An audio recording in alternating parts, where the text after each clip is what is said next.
water on the planet is recycled water, and we will not get any more. The water we see today is the same water that was here when dinosaurs roamed the earth. Water moves continually around the earth in the water cycle. In the water cycle, water that is on land and on the surface of water bodies such as lakes and oceans evaporates and rises into the atmosphere above the earth. As the water vapor cools, it condenses back into a liquid and gets heavier and heavier until it falls back to the earth as precipitation like rain or snow. Some will fall on bodies of water, and some will fall onto the ground, streets, and roofs. This water will then flow into rivers, lakes, and oceans to continue the water cycle. Rain is called stormwater when it falls back to earth. When rain falls onto hard or impervious surfaces such as rooftops, streets, or parking lots, the water cannot be absorbed into the ground. This stormwater runs off those surfaces and, when it does, it picks up whatever is on that surface. This may include pollutants such as trash, fluids leaked from cars and trucks, spilled chemicals, pet waste, grass clippings and leaves, and sediment or loose soil from land disturbances such as construction sites. In many cities and towns, this runoff is captured in a system of roadside ditches, gutters, drains, and pipes to prevent flooding called a Municipal Separate Storm Sewer System, or MS4. Once collected, the runoff flows directly to our rivers, lakes, and oceans without first being treated to remove pollutants. In rural areas, stormwater also carries pollutants from yards and farm fields such as sediment and fertilizer.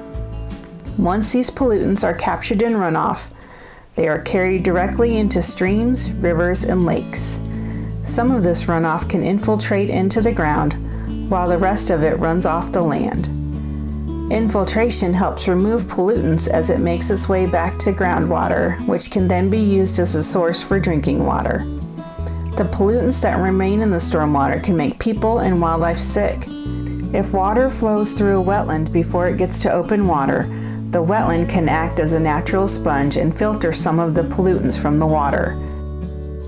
However, not many wetlands are left in Indiana. 85% of pre-settlement wetlands in the state have been lost to development. What can we do to protect our water?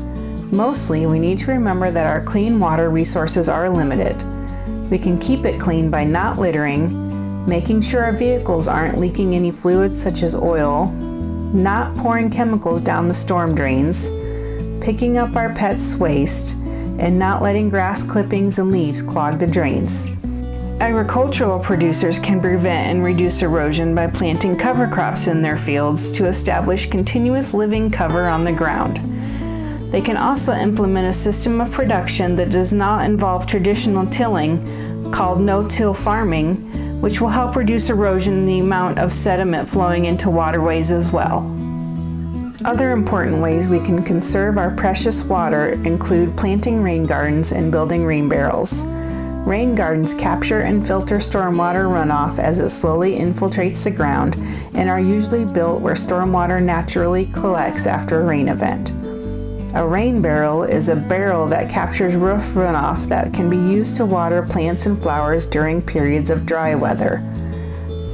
For further information about how you can help prevent stormwater pollution and protect our water resources, contact your local MS4 coordinator or Soil and Water Conservation District.